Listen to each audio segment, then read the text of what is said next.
In the spring of 2014, it was the slow season for my father's business. The weather is nice and the roads are clear, which means slow shifts at an auto shop.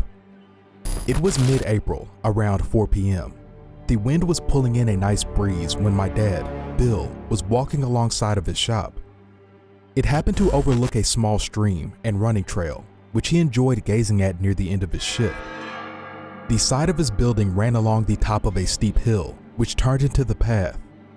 He heard a ruffling in the wind, and about half a mile down the hill, he sees a big blue tarp. Being very proud of his business and its appearance, he started to climb down the hill. He was just about to grab for it to toss it into the dump when he saw a car pull into the lot. He turned around and went to help his customer. When 5:30 p.m. rolls around, he closes up and goes home, forgetting the tarp.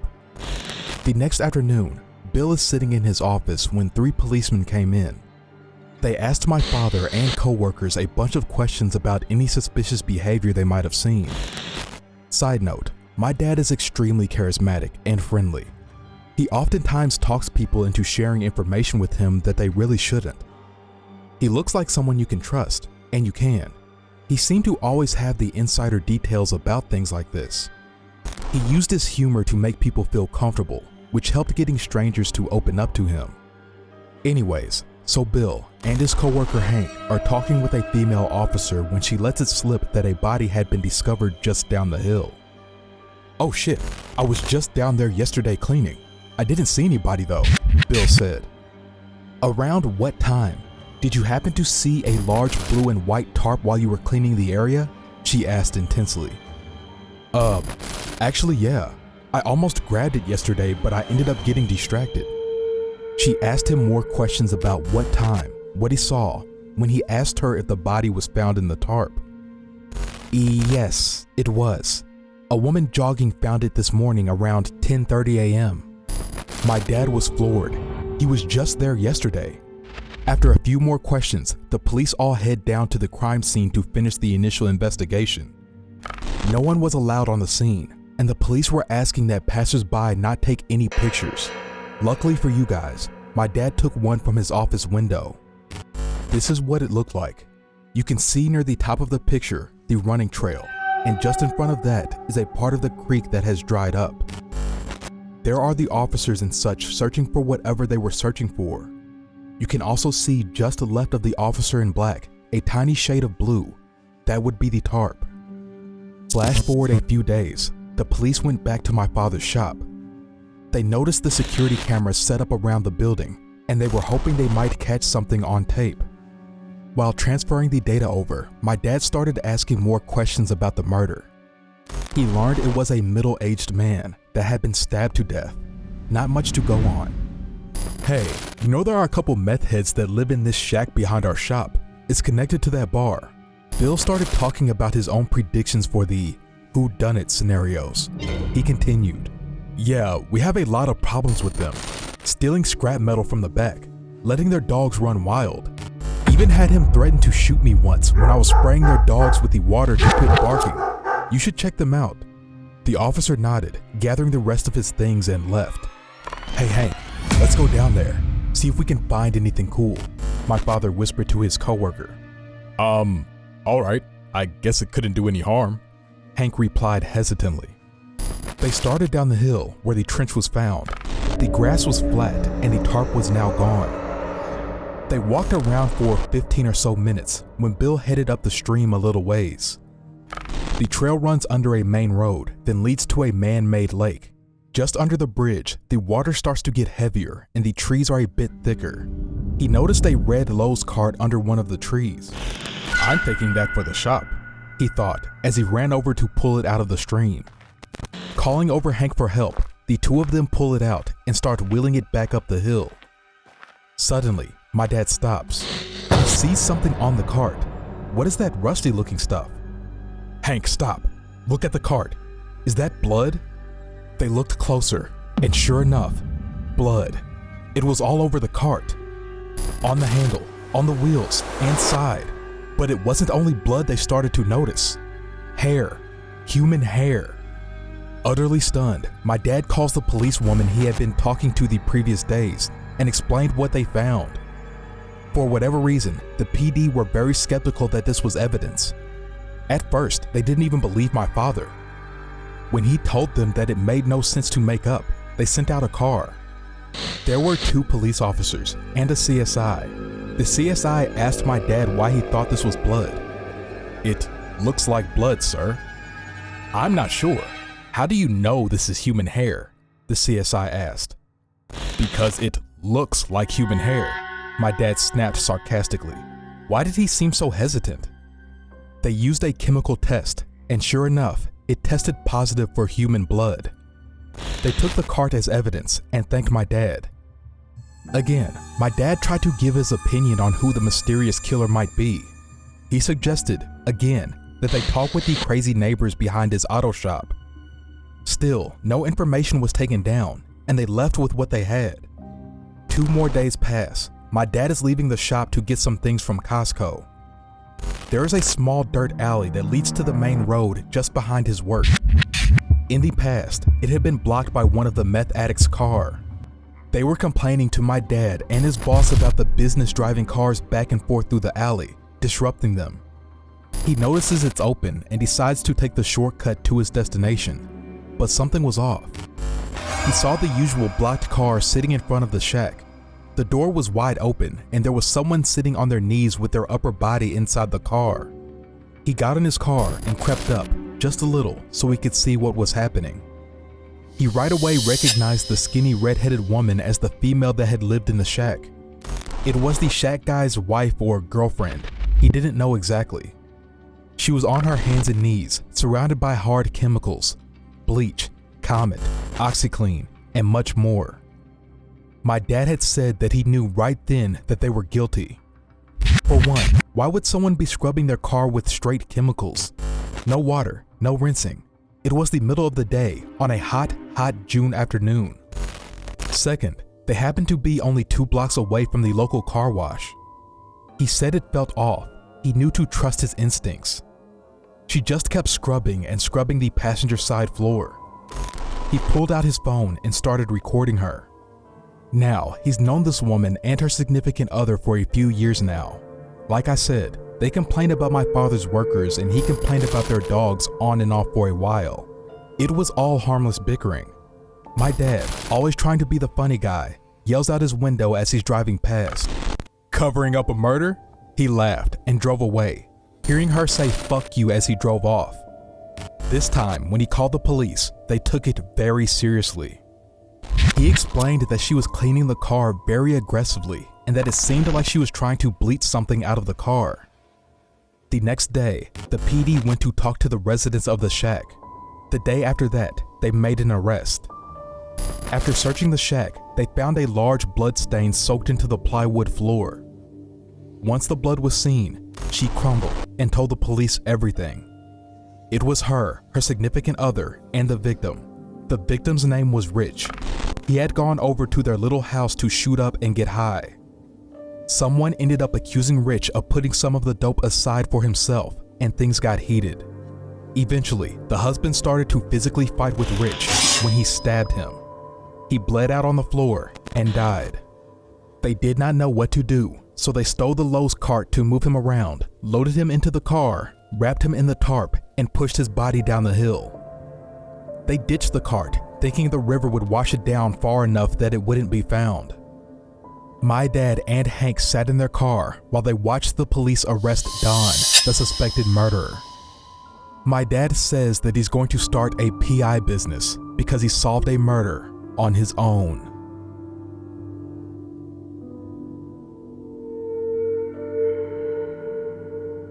This happened about 10 years ago.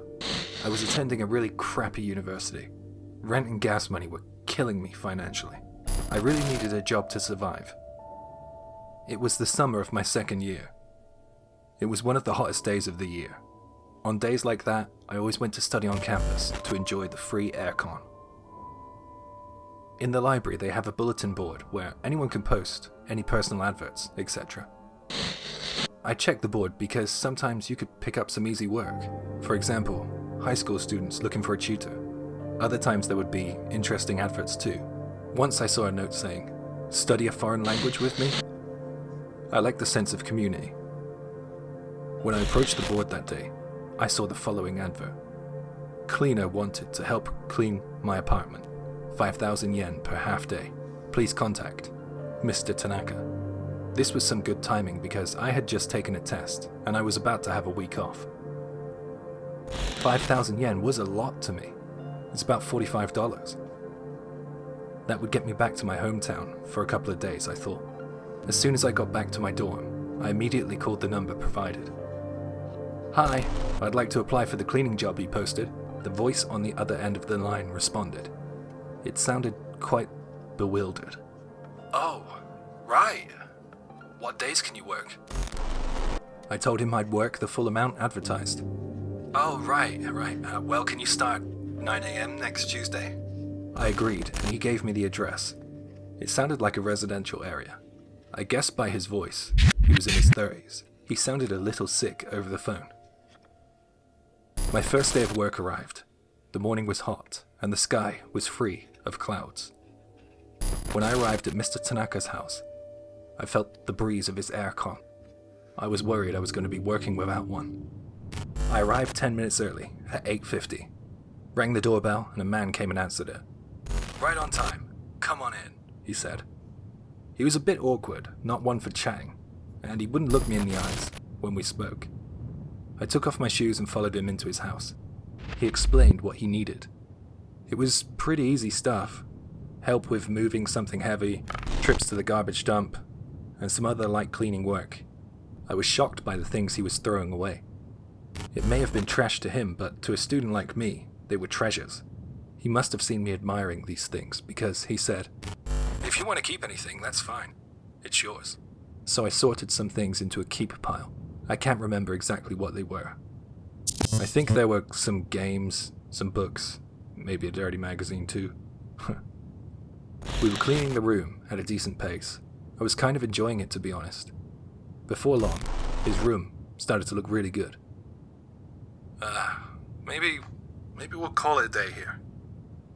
I felt him suddenly looking my way. It looked like he was pretending to think about it a bit longer, and then he said, Yeah, that's enough for today. Because I had worked a lot longer than half a day, he doubled my pay. I couldn't believe it. He then said, Are you free tomorrow for a half day? I was over the moon to get another chance to earn some easy money, so I agreed straight away. I got on my bike with all my cool new looking stuff and I told him I was looking forward to working with him tomorrow. The next morning arrived, and when I got to his place, I found the door open. I craned my head around the door and called out. He asked me to come in. He was grinning when I walked in. I have your money for you here. I'm going to leave it right here, in this envelope over here, okay? He grabbed me by my hand and led me to another room. This was weird. His whole attitude seemed different. In this room was a walk-in closet. There was a heavy-looking suitcase, one you would use for travel. This thing is just so heavy. I need you to help me move it. This is how it's going to work. I'll push from behind, and on my signal, I want you to pull as hard as you can. Is that alright? He hopped over the suitcase and went into the walk-in closet. I couldn't see him beyond all the jackets and shirts and stuff he had hanging up in there. After a while, Mr. Tanaka shouted, "Pull!" As per his instruction, I pulled the suitcase as hard as I could. It weighed so much. What the hell did he have in there? I wondered.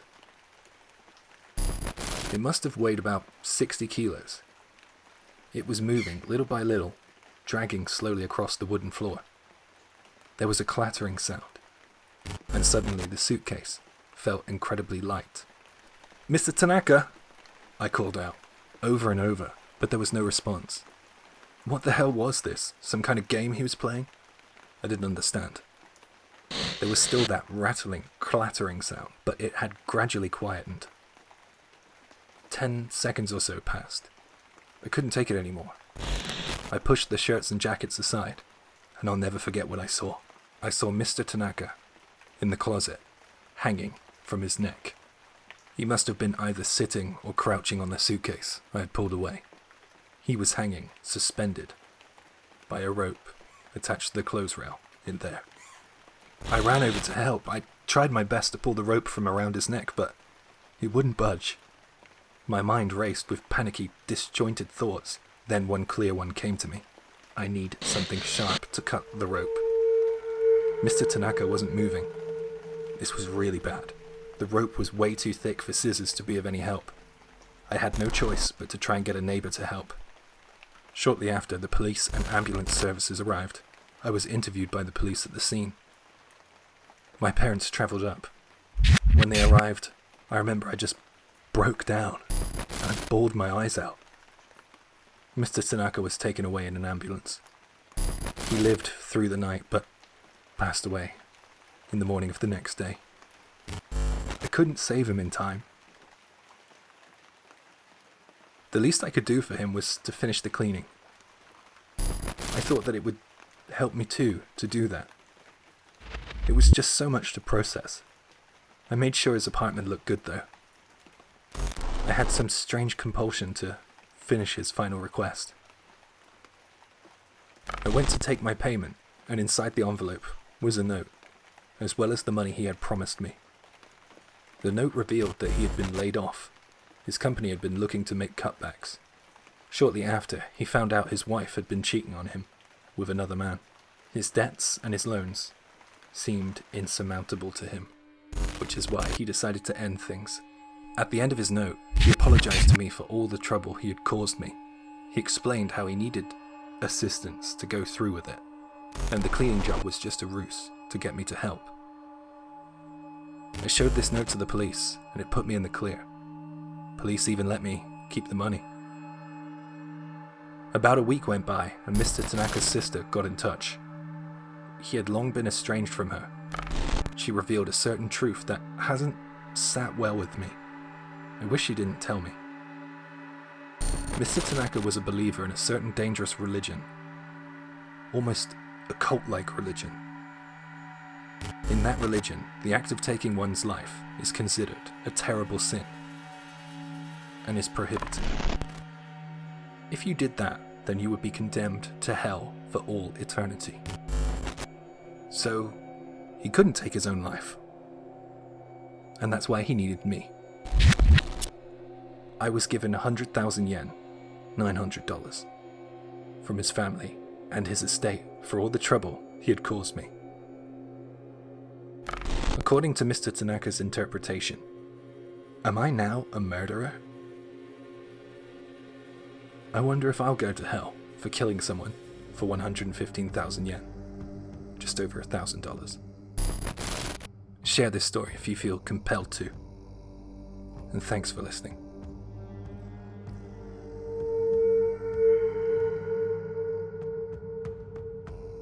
I'm not really sure how to begin this, and my title may make more sense after listening to my experience. I'll try my best to be as brief and concise as possible. In the summer of 2004, my family was supposed to vacation in Kennebunkport, Maine. My father was stuck in meetings, so he was going to come up from Manhattan a few days after us. My mom wanted to drive up, and we didn't have a choice, so my brother, sister, and I loaded into the car and started the drive. I was about 14 at the time. The drive was uneventful, but there were various delays, and we ended up getting in a lot later than originally planned. Because of this, the owners of the house we were renting had turned in for the night, and we weren't able to get a hold of them to get the keys. Sounds like horrible planning, but apparently they were pretty strict about the time frame to pick up the keys. My mom, unfazed, decided she wanted lobster, so we went to one of our favorite spots. She called my dad to see if he could make us reservations at a hotel from New York while we ate. We were enjoying the lobster when a guy came up and started chatting with my mom. I figured it was just a friendly local making conversation. During this, my dad calls my mom, and my mom excuses herself to speak with him. Apparently, all the hotels were booked for the night. Go figure, height of vacation season in Kennebunkport. The plan was for us to drive to the nearest town and just find somewhere to stay until we could pick up the keys for our vacation home. Apparently, the local had been listening into my mom's conversation and came back over once she had got off the phone. I want to say there was nothing outwardly off about him. He was preppy, clean-cut, unassuming and fit in with the clientele. He told my mom he had a big home with a big guest house we were more than welcome to stay at, and his wife wouldn't mind. Immediately, my reaction was, F that. No way in the world was I staying in a random dude's house in creepy Maine in the dark. No offense to anyone from Maine, but the streets get creepy. My mom, doing her due diligence, determined this guy was legit. He said he was in finance. My mom was an investment banker, and they chatted enough for my mom to determine he wasn't totally full of it. I called my dad hysterical. He said I was overreacting and that I needed to get out of the city more and accept that sometimes people are just nice. So my brother, sister, and I got into our car and followed him to his house. The guest house was really nice, fully furnished, but the beds were oddly placed. The guest house had 2 bedrooms, and instead of the beds being located in the middle of the room, they were right under the window in each room. Just seemed out of place. Anyways, fast forward. We were all getting ready to go to bed. My mom hears a knock at the door, and it's the guy. He said he just wanted to check to make sure we got settled. Cool, nice thing to do. About 30 minutes later, he comes back to check in again. At this point, my mom was like, "Thanks, we're good. We will stop by the house in the morning to say thank you." Fast forward another 30 to 45 minutes. I can't sleep. I'm terrified. We hear this rustling, which is odd because the guest house was nowhere around trees or close proximity to bushes that might cause such a noise. At this point, I see my mom is wide awake and look up at the window. Let me add, none of the windows had curtains. The guy said it's because his wife was in the process of redecorating. When I looked up, there was a male figure just standing there. I thought I was going to have a heart attack. I don't know how long he was there for. When he walked away, my mom waited a bit and then told us to get our stuff together. She wasn't messing around. We had my dad on the phone at this point. He was pretty much flipping out on my mom about something, but I didn't hear what. My mom said she was going to put stuff in the car and to follow her out. This was around 2 a.m. When we got into the car, we pulled around to the front of the main house so my mom could return the key, say thanks, and get out of there. However, when we got to the front, all of the lights were off. Not just all lights, but it looked like no one had been home. Porch light, table lamp in front windows, everything was black. Also, the 2 cars were gone, the local's car and what we presumed to be his wife's car. After seeing this, my mom, who at this point was pretty unsettled, said we were leaving and we proceeded to drive to the gate.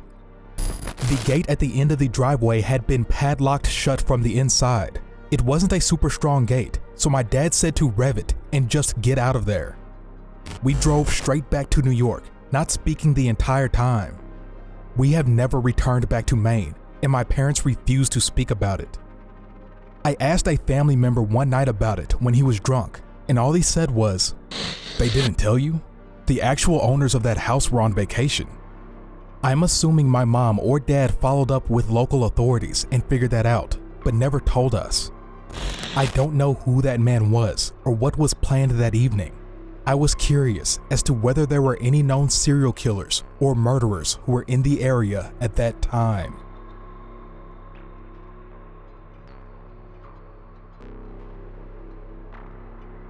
This happened a long time ago, when I was in junior high school. I had just finished my classes for the day, and I was walking home with a good friend of mine. It was a warm day in our coastal town. By the way, I live by the sea. So my friend and I were walking along chatting as usual, when a woman dressed in black approached. She looked to be in her 40s. She was tall and thin, and she was wearing a big black hat too. She wasn't mourning or anything. She just looked a little weird, I guess.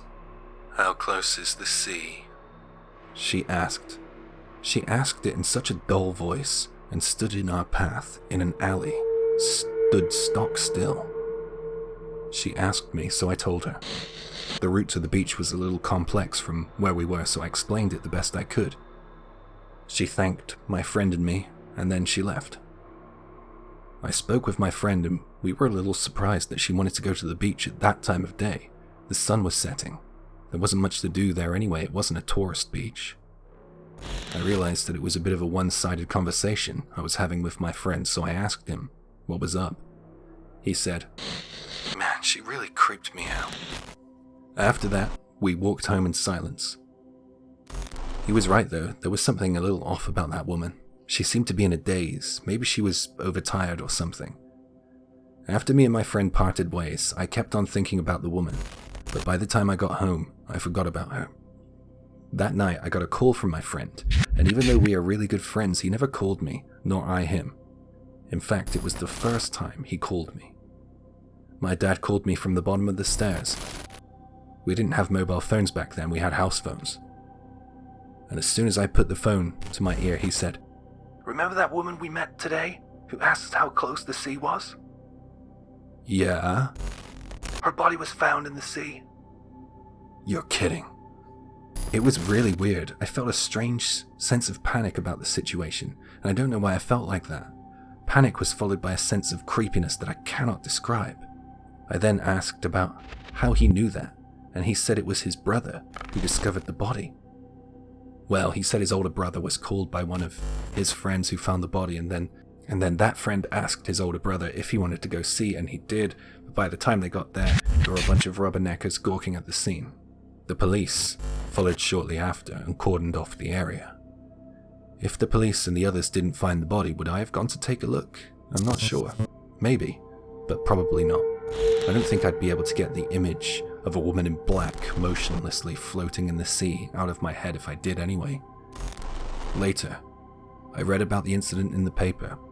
Well, I didn't really need to read about it. The story of the body in the water was on every pair of lips in our little seaside town. The cause of death wasn't suspicious. She took her own life. Now, the scary point about this story is the following. When we met that woman, we didn't know that we were face to face with a killer in that alley. She headed for the beach after she killed her husband.